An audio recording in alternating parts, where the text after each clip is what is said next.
This is the Louie Tee Network.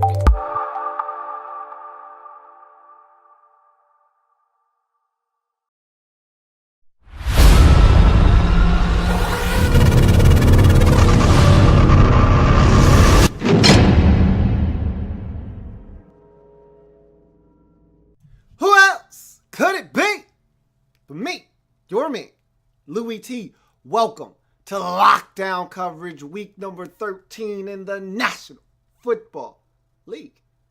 Chicago Bears, the Bears, at home taking on the San Francisco 49ers in a snowstorm.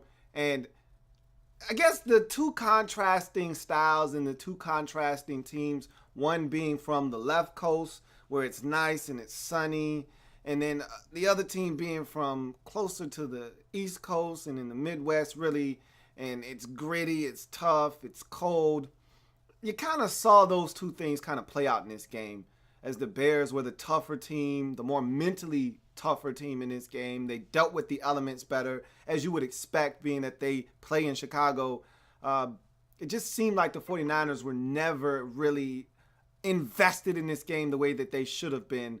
And the final score kind of indicates that. And the bad part about this game from the 49ers perspective is you went into this game with a little bit of momentum, albeit off of a loss. You still felt like you were building something. And then this game seemed like it was 5 steps backwards in the wrong direction. To quote a wise man, hey, man, you came a long way. The good news is, man, you came a long way. The bad news is, man, you went the wrong way. Damn. That's how I felt about the 49ers in this game. The good news is, man, you came a long way. The bad news is, man, you went the wrong way. They got a lot of explaining to do. And I need to talk to Chip Kelly immediately. Not immediately. We're going to talk about the 49ers a little bit later on. We're going to talk about the Bears first. But before we talk about anybody, make sure you subscribe to the Louie Tee Network for more great content in 2016 and beyond. Look, we're changing the game over here. I want you to help us do that by simply hitting that red subscribe button on YouTube to become a member of the Louie Tee Network. Also, I'm on Twitter. @InTheLabRoom is the Twitter handle. Go ahead and follow me on Twitter. And also, I'm on Facebook. In the Lab Room is the Facebook page. Give me that thumbs up. All my social media platforms right up above in that center box scrolling across. Make sure you handle yours and take care of all of those social media platforms there. So let's jump into this game. I always like to start with the victors when I'm not doing likes, dislikes, banana, and tailpipe. We're talking Bears football here. And from this game, Matt Barkley actually looked good in this game. Now, again, some of that has to do with the elements. Some of that has to do with the opponent. But he looked competent in this game. He threw the football well in an inclement weather game. And I thought, if not for all the drops by Josh Bellamy, who actually was your leading receiver in this game, he might have even had an even better game statistically. I just thought he handled the elements well. He didn't turn it over. He didn't make any mistakes. He managed the game well, put them in a position to win this game, and that they did. And I thought he executed the way that John Fox wanted him to in this football game as the Bears get their 3rd win of the season. How about Jordan Howard? Howard! Bam! Jordan Howard. Love that guy.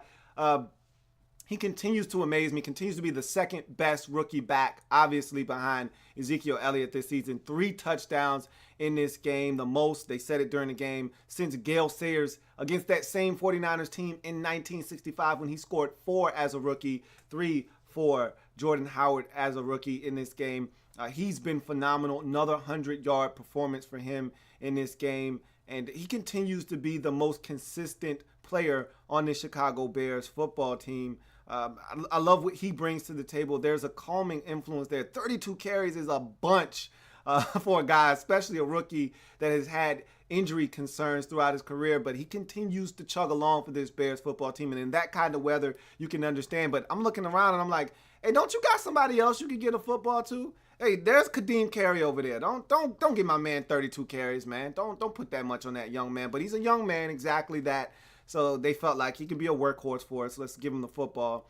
But Jordan Howard is definitely a staple for this team moving forward. And he's a guy that you can rely on. And I'm excited about the future for him. If he can just stay healthy, that's always the key with him, is if he can stay healthy, Jordan Howard is going to be a major player for this Bears team for years to come. When they figure some things out, they obviously got a big question mark at the quarterback position. With Alshon Jeffrey and his situation, you've got questions there as to what he's going to be for this team moving forward. But if he's even going to be around. But bottom line is the Bears have at least something that they can hang their hat on, and that's the running game with Jordan Howard right now, and maybe they can build around that as they can continue to try to fill out this roster with talented football players. Defensively, they went out and they really put a number on Colin Kaepernick. See, my whole thought process here was, he got injured. You know, I'm seeing 1 of 4, and we're in the fourth quarter, and I'm like, for like 5 yards, and I'm like, okay, he must have got hurt. Okay, yeah. That's why Blaine Gabbert is getting in the game. So my assumption going into this thing was, okay, Cap went down early, and Blaine Gabbert had to come in, and it was what it was. And then when I watched the game, I just saw the defense really getting after him, sacking him, making him look confused, and he ended up getting benched. And I'm like, okay, now I got questions, and I don't really care to know what the answers are. I just have questions. And so this Bears defense is dominant, and it's good to see Leonard Floyd get back out there. Remember, he had the scary neck injury. You know, no one really knew the severity of it. He's back, and he gets a sack for a safety in this game. He's been phenomenal. Like I've said this a number of times, and this is with all the injuries, all the moving parts, suspensions, you name it, the Bears have dealt with it this season on the defensive side of the football, it seems like, or hell, just the entire roster in general. This defense is talented. You say what you want about the offense and the lack of, athletes on that side of the football, or guys that are difference makers, the quarterback position, yada, yada, yada. We can go on and on and on. The defense has some talent there. And if they could just get everybody healthy and get everybody on the same page, there's some talented football players on that side of the football. I like the young, youthful guys that they have over there. They've got some stuff on defense. And I'm really excited about Leonard Floyd. When Jarrell Freeman's not suspended, he's a big-time linebacker for them. Donnell L.A.B., they've got some stuff. Not Donnell L.A.B., excuse me. He plays for the Saints. They've got some stuff out there. Pernell McPhee is who I was thinking of. They've got some stuff on that Bears defense that's really exciting, that I think can actually turn into something for them. They just need to stay healthy. That's the biggest key for them, is staying healthy. Eddie Goldman, you name it. There's stuff there. Guys got to stay healthy, got to stay out of trouble. They got some stuff, though. And this Bears defense, I think they're going to be all right when it's all said and done. And they showed it again today. They're going to be in ball games, and I've talked about that. I said they're not going to win a bunch of them because they're just not good enough. But they're going to be in ball games because defensively, they're not that bad. And you saw it again in this game, and they found a team that was better, that they were better than, and they were able to take advantage of that. And so they dominate this game 26-6, win their third game of the season, go to 3-9. And what they've done effectively is they've ensured that they won't have the first 2 picks in the draft. And again, I know fans don't want to hear that because they're hey, let's tank and get the number 1 pick. They're not going to do that. And I'm not a fan of tanking. That's not even in my vocabulary. So good for them. But I know fans of the Bears don't want to hear that, but you're not going to have the first 2 picks in the draft. That's going to be Cleveland and San Francisco now after this win. Let's get to the 49ers in this game. And like I said, I left this game with more questions than answers. I came into this game so excited. I expected the 49ers to win, to be honest with you. After seeing what they did to the Dolphins and how close they came to winning that game, to see the performance and the lack of effort in this game from the offensive standpoint inside of things, what a disappointing game for the 49ers. And Chip Kelly is clueless right now as to what he should do. You don't bench Colin Kaepernick. Yeah, you were looking for a spark, and I don't know, maybe you've determined that he doesn't play well in cold weather games. I don't know. I don't know what the rationale is there, but Blaine Gabbert stinks, okay? And your best option to win is Colin Kaepernick. You want to kind of take all of the controversy out of anything that's going on. So you're already a bad football team. This is 11 losses in a row. The last thing you need on a Wednesday at the presser or the Monday after the loss is them asking you about a quarterback controversy that shouldn't exist because Blaine Gabbert isn't worth throwing into the mix at the quarterback position. He's not good enough. The best option you have on your team is Colin Kaepernick. And the fact that you thought it was a good idea to take him out of this game and bench him and put in Blaine Gabbert, I'm not a fan of. Now, if the thought process was I'm looking for a spark, maybe Blaine can bring that to us, and then he's going right back to the bench and there's no controversy, then fine, have at it. But if there's a whole discussion this week as to who's going to start, then I just feel like you took a huge step backwards with this football team. And he only had Colin Kaepernick, yeah, he got sacked a couple of times. I don't know if he was reading the field well. It was a mess, though. There was a ton of runs. There was no sustained offense. There were too many penalties. Bottom line is, I didn't agree with the decision to bench him in this game. I just thought it was a bad decision on the part of the Chip Kelly. You're reaching at this point. You're on a 1-11 team. You should be building for the future. You know, Hugh Jackson, Chip Kelly, these coaches that make these asinine decisions in a season that is long gone, that is lost, it behooves me to understand what the rationale is when you're trying to look big picture. You should be looking at macro, and I understand, especially in the case of Cleveland and Hugh Jackson, you want to win a game, okay? You don't want to go down in infamy as the worst team in NFL history. You want to win a game. I get it. But don't chase after a win and forsake the future of the franchise in doing so. Look, you stink. You suck. You're not going to win that many games this year if you're San Francisco or Cleveland. So benching Colin Kaepernick here when he clearly gives you the best chance to win, and you're trying to figure out where this guy is mentally, how good is he physically, can he comprehend and grasp everything we're asking him to do? Why are you playing around with this guy and yanking him in and out of the game? Same thing with Cleveland and Cody Kessler, which obviously we know how they feel about Cody Kessler now. Because if they felt like he had a chance to be the guy, they would have never benched him. He would never been benched versus Baltimore, and he wouldn't have been benched in favor of Josh McCown, who stinks, just like the rest of these quarterbacks out here who aren't getting it done. So why not let the young fella play who doesn't turn it over, who's going to give you a chance? Even if he's not making a ton of plays, at least you know he's not going to turn it over to the other team.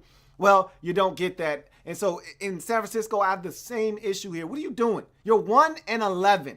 Why are you benching Colin Kaepernick? Blaine Gabbert is going to come in and come back and overcome a 21 or 24-6 deficit. He's Blaine effing Gabbert. Sit his ass on the bench, leave him there until some other catastrophe forces you to put him in the game. If Colin Kaepernick is healthy, if he can walk, if his shoulder isn't broken, leave him in the goddamn game because he gives you the best chance to win. End of discussion. And you want to know why the 49ers are 1-11? Go see Dante Johnson and that whole catastrophe when he thinks he goes in for a touchdown on special teams, steps out of bounds at about the 4, and 2 or 3 of his dumb, clueless teammates come over and decide they want to go to the ground and celebrate and force the football, which is at the 4-yard line in great field position to score a touchdown, forces it all the way back to the 19 where they end up having to settle for a field goal. Good God! Good gracious. You want to know why you 1-11? Look at that goddamn play and explain to the rest of the team and the rest of the league why you're 1-11. Boy, I tell you, man. And I heard a report that they're thinking about firing Trent Baalke. Good, you're 2 years late. But good. Hurry up. 49ers, boy, I tell you. They know how to piss me off. Anyway, let's get to some comments. Do you think the 49ers have the worst talent in the NFL? Yes, I do. The 49ers are a horribly assembled roster, which is why I just said what I said about Trent Baalke. It's amazing, too, because Trent Baalke, when Jim Harbaugh was there, he had an eye for talent. They had talent on top of talent, on top of talent, on top of talent. And maybe, and this isn't out of the realm of possibility, maybe when they had their most talent, Scott McCloughan was there helping oversee everything.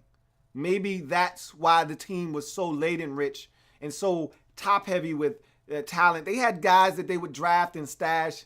They could afford to go out and get the kid from South Carolina that ended up not even playing in the National Football League. They could go and get him and put him on the team and let him sit for 2 years to figure out if he could play or not because they had that much talent. They could take a guy that tore his ACL that wasn't going to play that next season and put him on IR and let him be on the practice squad because they had it like that. They had so much talent that there wasn't space for that guy to play anyway. So let's just hold on to him. We can use him in the future. He went from being that guy, that team, that organization, to now he just had a 10 or 11 player draft that I thought was worthless. I mean, you may get 1 or 2. I actually like the Robinson kid, Rashard Robinson out of LSU. I actually like the way he's been playing football for you. Obviously, Joshua Garnett out of Stanford, and your first round pick out of Oregon, DeForest Buckner. Those guys are probably going to be players for you. But after that, I don't know what else you got accomplished in a draft that you selected 10 or 11, 12 players. It just seems like you keep selecting the same players over and over and over and over again. They have the same skill set which they don't differentiate themselves from each other. This is a really bad 49ers roster. I don't know what you are looking for Colin Kaepernick to do. Perform a miracle, I guess. Maybe because it was snowing, you thought it was Miracle on 34th Street or something. What the hell do you want that man to do? There's no talent out there. Jeremy Curley is never supposed to be your best receiver, but Jeremy Curley is your best receiver. That's a problem. You're not good. This team is not good. This organization is not good. Jaleel says, worst game of the year. Nah, this wasn't the worst game of the year. I've watched worse. Rams and Panthers might have been the worst game of the season this year. It's been some real bad games. This wasn't it. This wasn't it. But in any event, 49ers get drubbed. I was so disappointed. I expected them to go in there and win this game. And I don't know if the weather had something to do with their performance or if they just mentally weren't sharp. But they didn't show up for this game. The Bears took it to them 26-6. Bears get their third win of the season, go to 3-9, and effectively ensure that they won't have one of the first two picks in the draft. And they might not have the first three picks because I think Jacksonville could sneak in right under them now that they've gotten their third win. I don't know if Jacksonville wins another game. I'd like to think they could get one more, but we'll see what happens. But remember, the Jags did beat the Bears, so those two teams would flip-flop if the Jags could, in fact, get to their third win because I don't know how many more the Bears are going to get. But it has to feel nice to win one if you're the Bears. For the 49ers, I don't know if they win another game this season. And now they're playing musical chairs at the quarterback position again, which begs the question, what the hell are they doing out there? What is Chip Kelly doing? And then they're talking about firing Trent Baalke. Okay, don't talk about it, be about it. All right, if you're gonna fix this thing, start at the top because that's where the problems are. You can't fire Jed York, so he's gonna be around. Next best thing, I guess, is Trent Baalke. He'll have to do for now. This thing is a mess, and you're gonna have to fix it. And it starts at the top because there's no talent on this football team whatsoever. They're now 1-11, 11 straight losses after winning the first game. It's so amazing that they won the first game in a shutout, 24-0. Looked so good in doing so. Haven't looked good since. They're 1-11 on the season. So it's going to do it for these two teams in this game. It's going to do it for me on lockdown coverage. If it happens in the National Football League, whether big or small, we cover it all here in the Lab Room on the Louie Tee Network on lockdown coverage.